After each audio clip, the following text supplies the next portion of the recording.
السلام عليكم ورحمة الله وبركاته وولاشين ومهارون يا مركليتوت بليز كنالكي قداكيش لاكتا كومنتيga dhiirigelinta waa xagiina hay maanta maxay noo wadaa maanta waxay noo wadaa gabadhii makaankeeda kireysatay waa qiso aan live aan usoo dhageystay oo qiso run ah oo aniga aan dhageystay dadka ay ku dhacdana aan TV-ga ka arkay laakiin dad aqaana maaha TV-gan ka fiirsaday marka qisada sidaan ku bilaabanaysaa gabar ayaa jirtay gabarta nina qabay family taajiriin waaye noloshooda haayay ku socotay gabadhii way xanuunsatay markay xanuunsatay waxaa la ogaaday makaankii inay ka jiran tahay makaankii waa laga saaray makaankii marka laga saaray kadib gabadhii waxay bilowday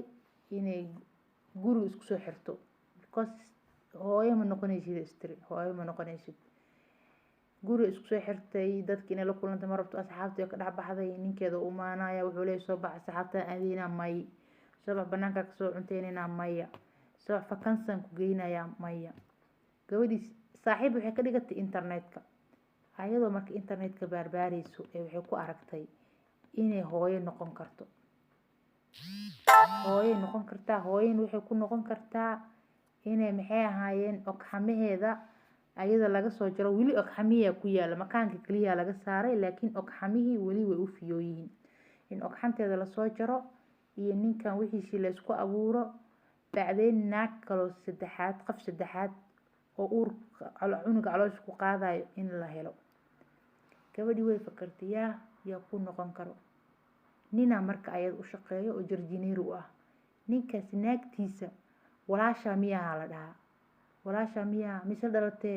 misal dhalateen waxban iskuma galin laba wadan xataa kala yihiin indhihii timihii waxaa afkii meel kasta iska egi anigu waa arkay leefan u arkay TV-gan leef ugu fiirsaday labadooda lama kala yaqaan dheerka xataa waa isku dheer ninkii ay aragto meesha ka shaqeynaya ninkii u wacday waxay ku tiri niyo naagtaada inay waxaan rabaa makaankeeda aan kaa kireysano 70,000 ku siiyo 70 nin iska maskiino bishii 600 ku shaqeynaya 600 euro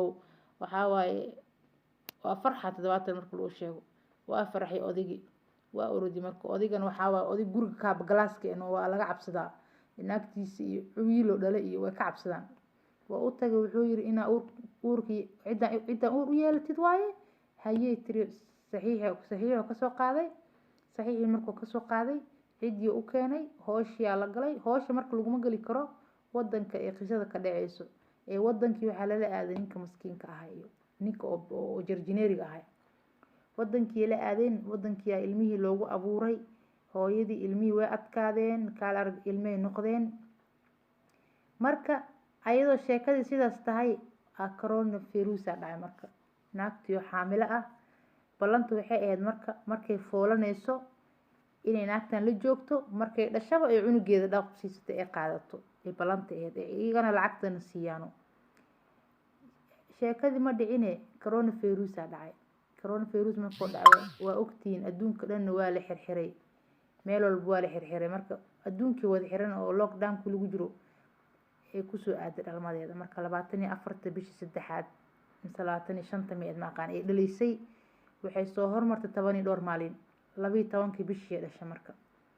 12 bishii saddexaad markay dhashay markay dhalaysa TV-ga markay dhalaysa kaamirada laga tusay naagti kale waa oo cunuga dhiigeeda ahay oo ogxanteeda laga sameeyay kaamira ka fiirsanaysay video kaamira cunuga looga soo duubay waxay dhaheen hay lacag hadan ku siinayna cunugaada hayso meeshaada joog haye cunugii naagti haysatay naaseedu way soo gogladeen naasay u daysay cunugii way jeclaatay cunugan 9 bil caloosha ku waday oo dhibka ogeyd la soo maray ma dhiibayay tiraan cunugeyga ana dhalay ana liigu huba inaan dhalay adinka qafni ugu hubtan walaan ina dhasheen marka gabadhii oo makaankeedii oo laga saarayo oo ilmaha ogxamaheeda laga sameeyay gabadhii marka maxkamad soo saartay maxkamadii waxa la soo saaraya hooyadii cunuga dhashay oo 9 bil caloosha laga kireystay maxkamadii soo saartay lacagteedan siinaya cunugeyga hay siiso ma yeetir ma dhiibay ninkeedii imaaday ninku wuxuu yiri dhiib cunugan aan lacagta qaadanay ma yeetir ma dhiibay gabadhii kalo ninkii way kala tageen, sabarayday kala galeen. Gabadhii makaanka laga saaray iyadii ninkeeda sabarayday kala galeen. Ilmihii wuxuu yiri ha haysata naagta dhashay, naagtan yaa loo dhiibin, waa xoogaa way xanuunsan tahay, naagtan yaa loo dhiibin, naagta dhashay ha hayso. Maxkamadiina go-aan waxay ku qaadatay ilmaha qofkii dhalay lagu hubaa, hooyada dhasha anaga u xukuminayna ay dheen maxkamadiina. Cunugiina waxaa hadda ku haysato hooyadii makaankeeda la kireystay, lacagtii way diiday 80,000 euro mar way dhahday. 80,000 cunuga iga qiimo badan, farxadaan ku haystaa, cunugayga waan jeclaaday man dhiibaayo. Maxkamadiina go-aan waxay ku qaadatay inay cunugeeda ayada haysato. naagta kale waxay tiri ma ka haraayo, maxkamada kale aan kasoo dacweynaya ilaa aan cunugaas ka helo. sheekada marka meesha aan iigu dambeysay meesheen ku dhamaatay.